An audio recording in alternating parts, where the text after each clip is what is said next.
Okay, so as Dr.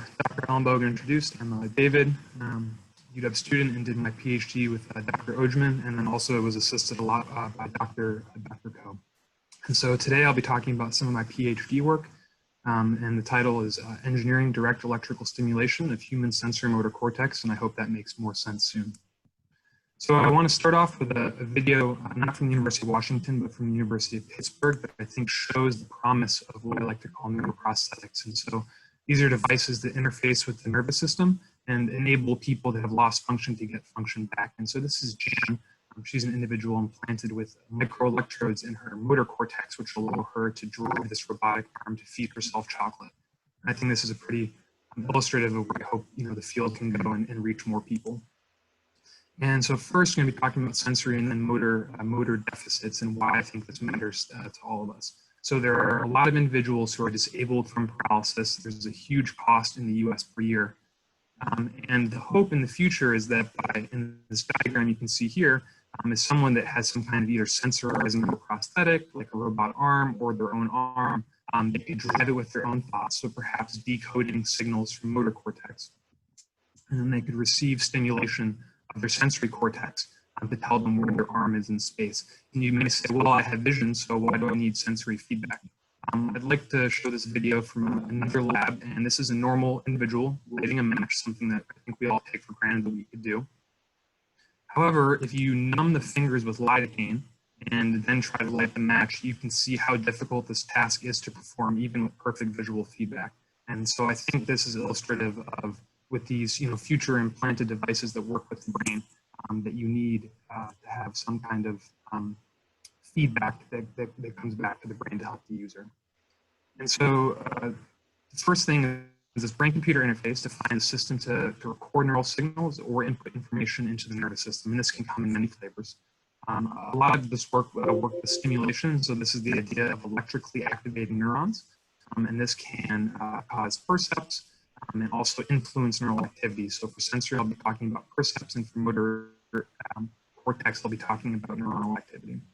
And this other idea is neuromodulation, which is where we can influence a patient's nervous system for benefit. So this is commonly done with Dr. Ko, for instance, using DBS for Parkinson's, dystonia, and essential tremor.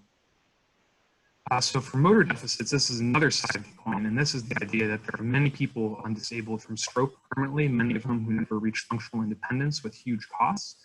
And this idea in the literature that if you, beyond rehabilitation, if you somehow augment the nervous system with either stimulation, such as TMS or transcranial direct current stimulation, you can help the nervous system heal. And so the idea of this part of the talk is that, as you can see in the diagram, you have ongoing neural activity, which then is represented by that wave. And then if you happen to stimulate at precise times, illustrated by those bipolar or up and down waveforms, you can then both increase the connectivity between regions, which you can see in that graph on the right, which is the two colored lines, and one is bigger than the other, and hopefully restore motor function. And this all ties to the idea of synaptic plasticity that I'm sure many have heard, is that the neurons that fire together wire together. And the idea is that you have a group of neurons, and the blue and the gray are firing more closely together. And after some time period, the red one loses its connection strength, perhaps if it's not firing in sync with the gray one, and the blue one increases its connection strength. And that's something we hope to leverage. So all of this work was done with electrocorticography. And these were subdural implants, both implanted for about a week for Dr. Ojman's epilepsy and Dr. Ko's epilepsy monitoring, as well as acute strips that were done during DBS surgery. And what's nice is we can both record and stimulate from these devices. Here's just a picture from one of Dr. Ojman's cases of a 64-channel electrode array that was placed inside the human's brain. And what's nice about these is we can get direct measurements from inside the skull without some of the physics problems that surface scalp electrodes have, such as from the bone. So the first project results I want to share is this idea of where we compared sensory responses to stimulation of primary sensory cortex compared to normal haptic touch. So you can imagine an experiment where you're blindfolded and I ask you to press a button as quickly as you can if you feel touch of your hand, either through brain stimulation or through touching the hand. And we were comparing to see, can you get normal response times? Can you have normal behavioral responses with this? And the key, perhaps surprising finding is it's a busy graph, but for 4 subjects and more than these, if you compare the teal dots to the pink dots are normal touch, and all the green dots or teal dots are stimulation of sensory cortex. And you can see that the brain stimulation is actually slower in all cases than the touch stimulation. And this is a little counterintuitive because you think you're bypassing all these peripheral nerves, but indeed, this is borne out for everything we've seen thus far. And it's this idea that perhaps this electrical activity of the brain, unsurprisingly, does not elicit a natural pattern of activity. Something else we tried was stimulating the brain in the same spot in the hand at the exact same time. And the brain is able to actually perceive independently. Individuals can tell you that they felt both over their hand. And so this electrical stimulation in the brain can actually be integrated into this ongoing cortical processing. So there's no jamming that takes place necessarily. And so this kind of opens up the avenue of you could have different modes of feedback coming to an individual that they could perhaps learn to use. So I hope that I showed that stimulation can be useful for sensory processing. It may be slower than native processing, which could have future applications for the engineering side of devices, and that it can be integrated with ongoing processing. And so what I want to talk about next briefly is this idea of using brain stimulation to try and help the nervous system heal. And so the marker of this is something called the cortically evoked potential, shown in that colored line graph. And the idea is that you stimulate the brain with that waveform you see there, and then you see a response to that in some other electrode across the brain. And this is thought to represent connectivity between different cortical regions. And you can see these both close by and far away. And so these are the markers I'm hoping to talk about.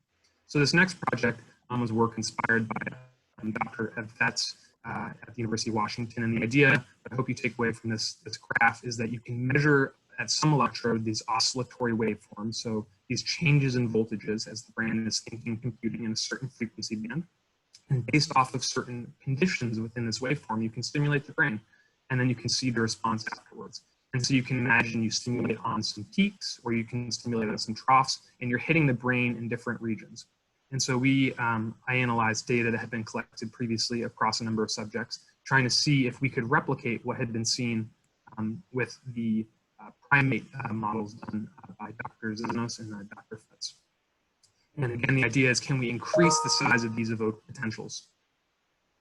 So if you look at all the subjects and compile them into one summary plot, that's what you see in the upper right. And the dominant thing that you can see is that as you deliver more stimuli during these periods of brain activity, so that's the part on the right, you can see where it says 5 or greater. That's how many stimuli were delivered to the brain while it was doing these ongoing computations. You measure the changes after doing this targeted therapy to the brain.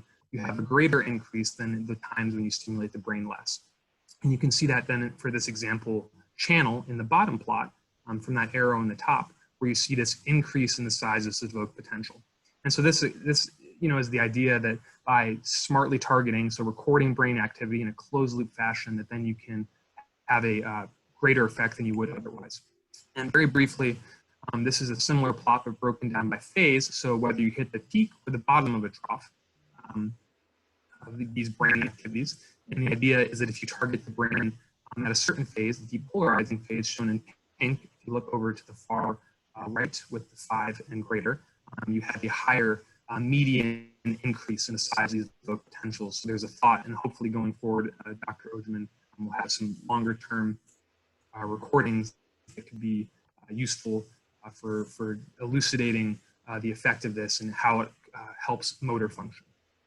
And so the last thing I want to talk about briefly was a work really done with Dr. Ko and using his intraoperative DBS opportunities to explore a different paradigm to change brain activity. So the idea here is you have a number of sites, and these are strips that are acutely placed during the DBS surgery and just for DBS. And you can see in that cortical representation upper right, you have some electrodes all across the brain over sensory and over motor cortex. And you stimulate 2 pairs of sites, we'll call them A and B, and you have some time difference between when you stimulate them. So some have a short time between them and some have a longer time between them. And then afterwards, you use these evoked potentials to kind of measure how you've affected the brain. And this is how you analyze the strength of the connections. And we did this in 14 subjects that I'm presenting here, but in more since then. And the idea is there's some paradigm that can help the brain increase its connection strength. And I should say that this was inspired by work from Dr. Steve Perlmutter's lab, where they did a similar experiment in monkeys. And the summary plot is I'm compiling all of our subjects and grouping them by conditions, and we're looking at the change from a baseline. So similar to that other plot, the idea is a bigger change from baseline is what you're hoping to see for positively affecting brain activity. And surprisingly, the one, the AB200, that orange one in the middle, actually has the greatest degree of change relative to the others. And this is surprising because the animal work has shown that a smaller difference, so that spike timing dependent plasticity idea by Donald Hebb that I showed earlier, it shows that it's actually a bigger difference on these big electrodes than it is in the smaller animal experiments. And that's something that's going to require future work. And then if you look at all the electrodes on the human brain, for where we saw responses, electrodes in sensory cortex actually had greater changes than electrodes in premotor and motor cortex. And so there's some anatomic variability and patient variability here, which I think is important when thinking about implanting these devices as neurosurgeons in the future. And so in summary, I just talked about how we've looked at how humans compare natural and artificial sensation of the hand and how they can perceive both simultaneously with implications for future sensory devices. How if you appropriately time stimulation in a closed loop fashion, this may have benefits for something from neuromodulation, and that you can do these different paradigms in these intraoperative experiments, which offer an avenue for exploring future applications of some of these stimulation therapies. And I'd like to just close by saying, I think, some of this is pretty early preliminary research work, but how I hope to see it more broadly impact the field of neurological surgery. And there's a lot of new devices coming out that can be implanted chronically in some of these movement disorder patients. And the idea is that over a long period of time, you could trial these different protocols and see how they work for different individuals. And I think similar to what's often done in the operating room with SEPs and MEPs that is currently done during such things as spine and other types of surgery, is that these signals have utility for seeing how the brain is being affected in real time. There's also some very patient-specific responses, and there's heterogeneity of these responses, and I think the future could involve patient-specific modeling through things like MRI and other modalities.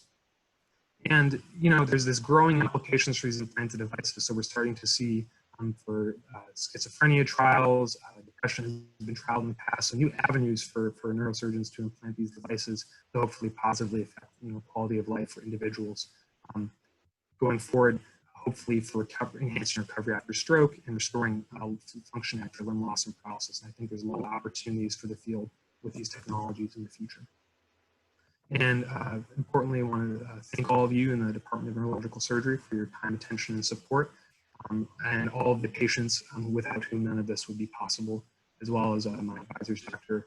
Ojman, and then Dr. Koh, who's been so helpful throughout, and the rest of my defense committee. And with that, I'm done, and we'll take any questions. Questions, anybody? I can't see, let me see the chat. I have a quick question. Yeah, go ahead, Jeff. David, great talk. Talk a little bit about, this feels weird to people. Do you have a sense that it would ever accept what it feels like? Yeah, and I'm sorry, Jeff, was that Dr. Ojman, was that That was the question. Okay. Yeah, I think I didn't mention it, but for people, the sensation feels very abstract and doesn't feel like natural touch. So it feels, some describe it as a buzzing or vibration, not painful, but definitely not natural through these surface electrodes. And I think for these ECOG arrays that are implanted, people could learn to use it and integrate it into a task. It may never feel natural, but perhaps over time, as the brain learns to use it, it then becomes a more naturally usable signal. But I don't think it has to be natural to be usable. Yeah, good question. Anybody else? Anybody, Andrew or? Yeah, Dave, great talk. Yeah, I think, yeah, the two things that are great that you touched on is that we can, manipulate these percepts and people can tell the difference in a variety of ways. But yeah, I agree. It's still potentially useful, even if it doesn't feel like your own, like how your arm would feel, touching something. And then again, that it's really great that potentially we can manipulate how strong connections between two different parts of the brain are. And then the only thing would be to remind Jeff to take a look at that paper so we can and try and get that in. Jeff is a little preoccupied sometimes. Yeah, no, I know. I know, just kidding. All right, that is great. Thank you, Dr. Caldwell. Thank you. Okay, good morning. Again, my name is Gina. I'm a fourth-year medical student at Wazoo. Thank you for the introduction, Dr. Ellenbogen. I'm excited to present my research to you guys today. I was lucky to be a part of an ongoing effort at the Sleep and Performance Research Center in Spokane, Washington, with Dr. Weiser and his lab to study the relationship between sleep and oxidative stress in neurons. One of the proposed functions of sleep, as we know, is to allow the brain to enter a metabolic downstate, slowing the pace of oxidative metabolism and the buildup of reactive oxygen species throughout the day. And sleep deprivation has been shown to increase the production of reactive oxygen species in the neurons. And a particular group of neurons are more vulnerable to such oxidative stress, and they are the fast spiking phenotype, parvalbumin positive GABAergic interneurons that reside in the prefrontal cortex, and they orchestrate cortical gamma oscillations.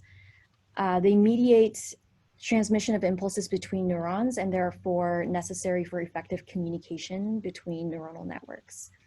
And these neurons respond to oxidative stress by ramping up endogenous antioxidant activity, such as the pathways involving glutathione and NAD. And recent studies have shown that external supplementation of nicotinamide adenine dinucleotide precursors not only directly increase the availability of NAD in the brain, but also boost oxidative metabolism and reduce potential reactive oxygen species damage to the neurons. So we wanted to study the effect of chronic dietary supplementation of NAD precursor nicotinamide riboside, or NR, on these parvalbumin positive cells in the prefrontal cortex, especially during and after sleep deprivation. In our experiments, we used 11 mice, and at 10 weeks of age, half of the cohort received a controlled diet containing a standard chow, and the other half received diet containing nicotinamide riboside, which is again a precursor to NAD. And the general timeline of our experiment is shown on this slide. 2 weeks after the start of the diet, the mice underwent instrumentation for polysomnography sleep recordings. And the surgeries were done under isoflurane anesthesia. 4 stainless steel stereotactic electrodes were implanted over the frontal and parietal cortices. The 2 in the frontal lobes took direct measurements from the prefrontal cortex, from the neurons that we were studying, and the other 2 served as a baseline control. And we also had 2 EMG electrodes that were implanted into the trapezius muscles. And these 6 electrodes were then soldered onto a 6-pin header that will later connect to the computer for EEG readings.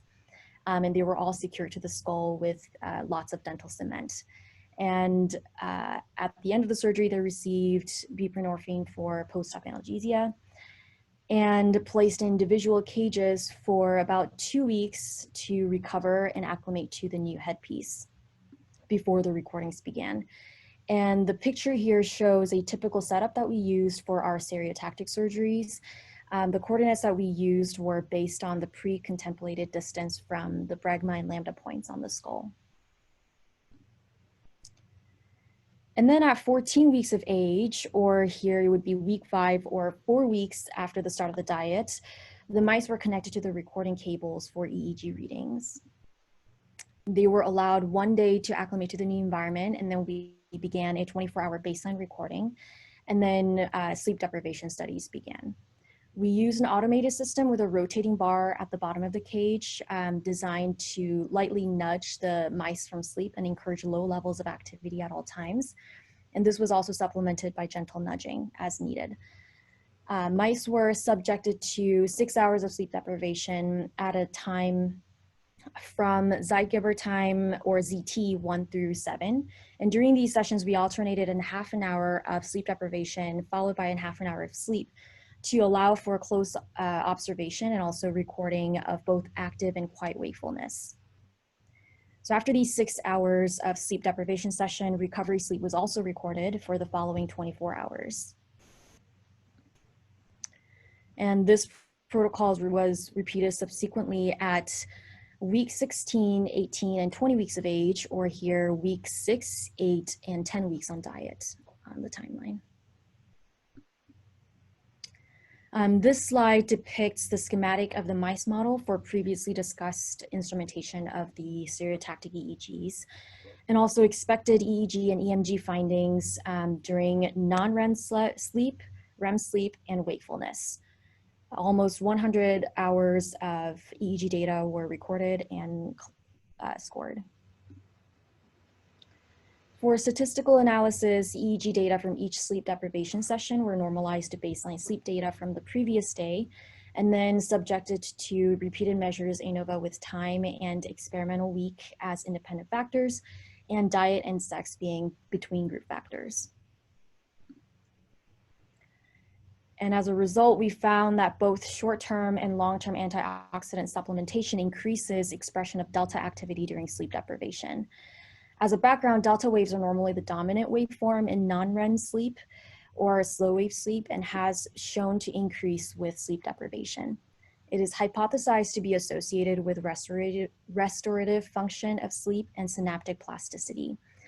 As NR supplement treatment continued for 10 weeks, we observed increase in delta activity during quiet wake in subjects, experimental subjects compared to the controls. And these effects were specific to sleep deprivation session, but not carried over to slow wave sleep of the intervening recovery sessions. We also observed changes in gamma oscillations during the quiet wake sleep in quiet wake in subjects consuming NR in comparison to subjects consuming the control diet. Decreases in gamma oscillations is one of the key signatures of sleep need as shown on EEG. And we saw increases in gamma waves in experimental group, which indicates attenuation of sleep drive as a result of the supplementation. And these effects increase with the number of sleep deprivation sessions and were shown as early as 4 weeks into the diet, but it did not necessarily increase with longer duration of the diet throughout the experiment. And there were no differences in gamma waves in intervening sessions of sleep recovery between the control and the experimental groups. So in summary, NR treatment increases delta activity during sleep deprivation, and these seem to increase with NR accumulation, but does not carry over to slow wave sleep during recovery. And the supplement treatment increases gamma oscillations during sleep deprivation, but they seem to increase as sleep deprivation progresses, but unaffected by the systemic accumulation of the diet in the system. And we also found that NR treatment does not necessarily change sleep timing or the amount of sleep. And here are the references for this talk and my acknowledgements. I would like to thank all the members of the Wiser Lab back in Spokane for the support that I received throughout every step of this process. Thank you for listening to my talk. Gina, thank you. That was excellent. Any questions? Yes, I have a question. This is Frank. Hi, Gina. Nice talk. Did you guys look at the delta, the theta wave, which are associated with the REM sleep? Is there any difference there? Yes, we have. My specific project has not looked at that, but I know that the data is churning out right now on specific to the REM sleep EEG data, but I do not have that with me today. That is a good question. Right. Any other questions? Wonderful. All right. So as I mentioned, my name is Emily, and I have been working with Dr. McDonald the last 2 years, studying clinical and neuroimaging evaluation of concussion in pediatric athletes. So a little bit of background about sports-related concussion in the pediatric population. Over 1 million new pediatric cases of sports and recreation-related concussion occur each year. It's a growing public health concern, mainly because we do not understand the full impact that these exposures have on our pediatric patients. Much of the literature that's been produced to date has focused on professional, collegiate, and high school aged athletes, while less is known about the younger age groups.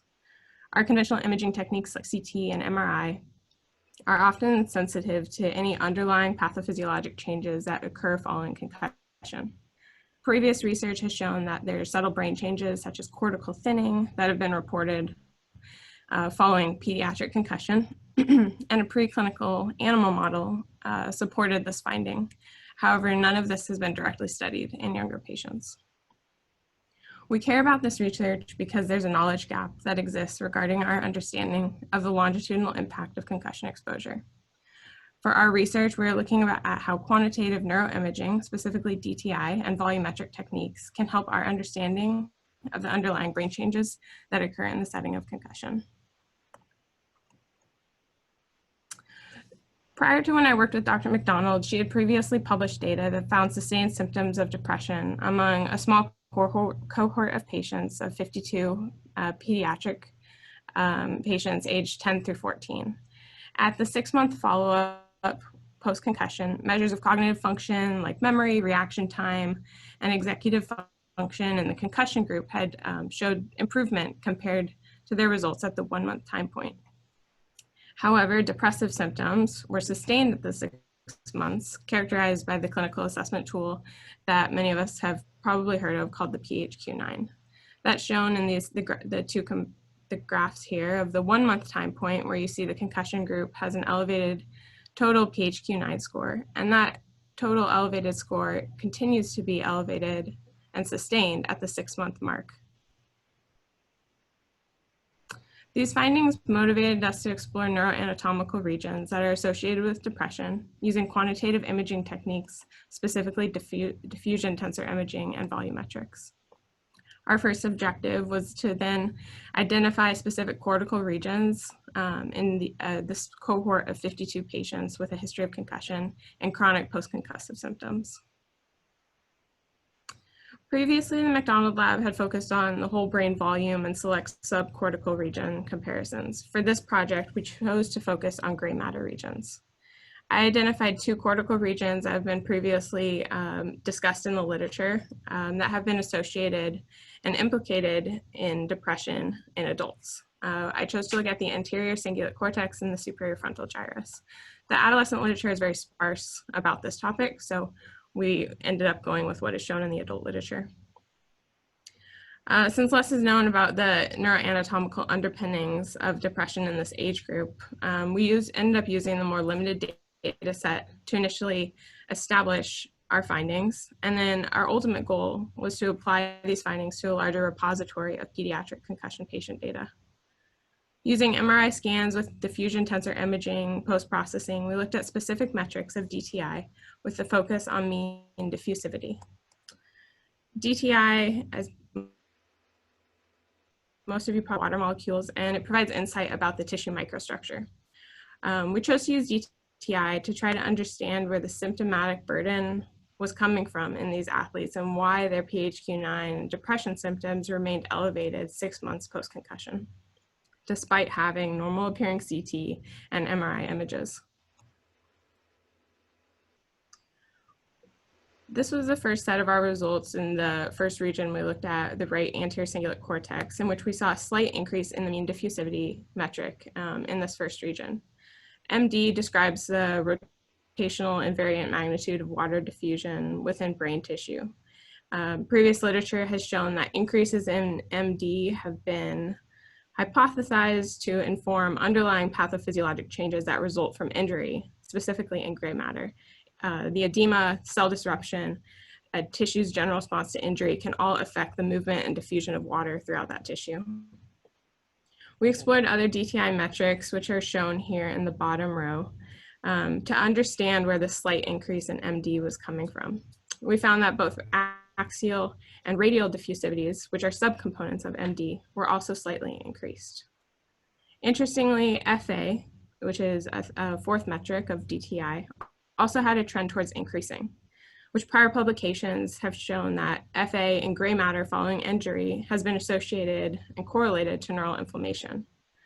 FA is a measure of organization within tissue, and the thought is that when gray matter is injured, and gray matter is inherently less organized than white matter, that the injury creates an inflammatory response caused by astrocytes that then create organization within the gray matter, ultimately leading to an increase in FA, which we see here. Similar trends were also found in the superior frontal cortex as well. Again, we see a slight increase in MD, as well as slight increases in AD, RD, and FA.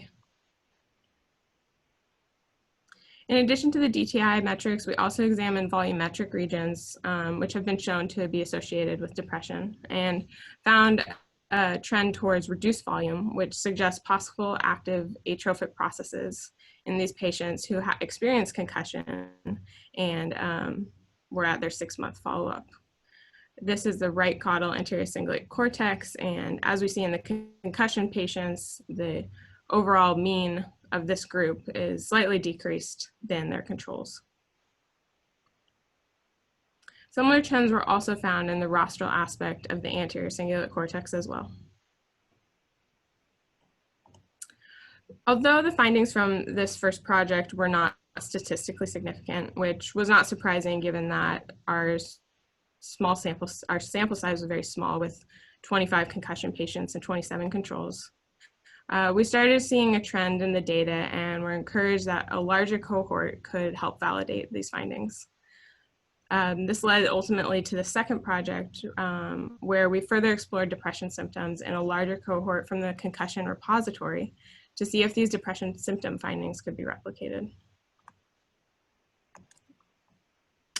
For the second part, our cohort included 266 age-matched pediatric patients, 133 of which had experienced concussion, and the others were the controls. We looked at the total PHQ-9 scores post-concussion at the 1-month time point, as well as individual subscores of the PHQ-9 across all the concussion patients and controls. We found that there was a significantly higher mean PHQ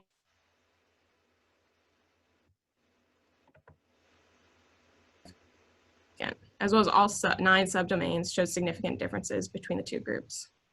These results helped validate our initial depression symptom findings from the smaller cohort in the first project. We then decided to extend this analysis into gender-specific differences, as there's been previous literature that has talked about either age or gender differences between elevated PHQ-9 scores in pediatric concussion patients. We found that there was statistically significant difference observed when analyzing by gender for the total depression score. Male patients had an elevated PHQ-9 of 7 on average compared to their counterparts of about 1.6. And female patients as well had an elevated PHQ-9 score compared to their controls. Interestingly, there was no statistically significant difference observed when comparing males versus females. Now that our symptom findings were compared and that we're able to validate these depression symptom findings in the larger group, and that it really showed that the initial study with the 52 patients was validated in terms of depression symptom findings post-concussion. It motivates us to further consider neuroimaging examination in this younger symptomatic post-concussive population. While neuroimaging findings have been identified in older adolescent athletes and college-age students, this younger group has been less studied, and these preliminary findings very much encourage further investigation into this younger population and the impact that concussion exposure has on underlying brain changes. Additionally, I think it raises an important point of how we are facilitating management and care for these patients post-concussion. Much of previous work has focused on cognitive rehabilitation, and I think there has been less emphasis placed on mental health rehabilitation, and I believe that this research kind of emphasizes the importance of changing how we work with pediatric athletes in their rehab post-concussion. I want to thank Dr. McDonald and all the other individuals who supported this project for the continuous support, advice, and everything that they've provided for me to complete this project, as well as the Department of Neurological Surgery at the University of Washington. Great. Thank you, Emily. Any questions? Yeah, I'd like to ask, how do you know that the changes you've seen aren't due to the way the young people are treated after their concussion and not due to the concussion itself? Yes, that is a very good question. And that is something that we have talked about. And the other question it raises is that many of these athletes also had somatic symptoms that persisted, such as headache, and the role that would play in the depression symptoms or feelings of depression that they experience post-concussion. So that is something that we have discussed, but I'm not entirely sure how we can have ruled that out. Yeah, and I'll just hop in to provide a further comment, which is to say it's a great question. And actually, the initial study was set up so that the patients were pulled from the same clinic with same providers. So at least the treatment itself was fairly controlled. It was consistent. But to your point, there's also the reverse effect of, being told that you have a concussion, potentially exacerbating or elevating symptoms, in particular of anxiety, let alone depression, and the role that different treatments play that we had talked about as kind of a follow-on study where we would branch out and actually the groups themselves would be groups of patients with different treatment trajectories to try to examine that in a better way. But the initial surveillance evaluations were done where we just controlled for the type of treatment. So at least we can say everybody in that group got basically the same thing from the same providers. But it's a great question and absolutely is something that is hotly debated in the field. That's great. Thanks, Christine, for helping out on that. Any other questions?